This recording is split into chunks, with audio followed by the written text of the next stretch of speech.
When many of us think about the word surah, we loosely translate it as chapter. We casually say things like the 3rd chapter of Quran or the 24th chapter of Quran, because we think about Quran in a very modern, conventional way. But it is the very nature of Quran that forces us to think very differently.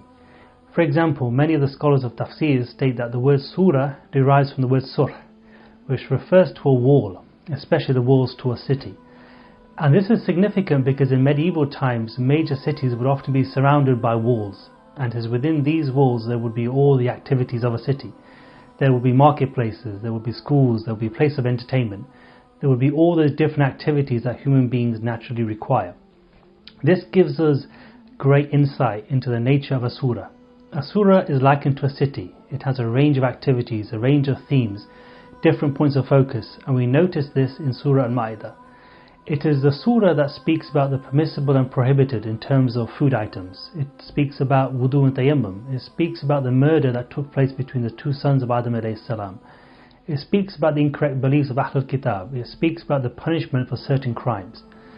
In other words, it is preparing the Muslims to think as a cultural, as a social and as a political entity en route to a civilization. That is why this surah is so vast and comprehensive. It deals with a range of topics because our human existence is exactly that. We live our lives experiencing and dealing with different situations and problems. And in our quest to find solutions to problems, we always have to bear in mind that the vastness of the Quran is like an ocean.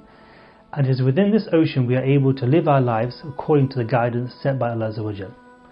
That is why the most well-known verse or most well-known ayah in the surah is the ayah Al-Yawma Akmaltu Lakum Dinakum Wa Atmamtu Alaykum Ni'mati Wa Raditu Lakum Al-Islam Dina.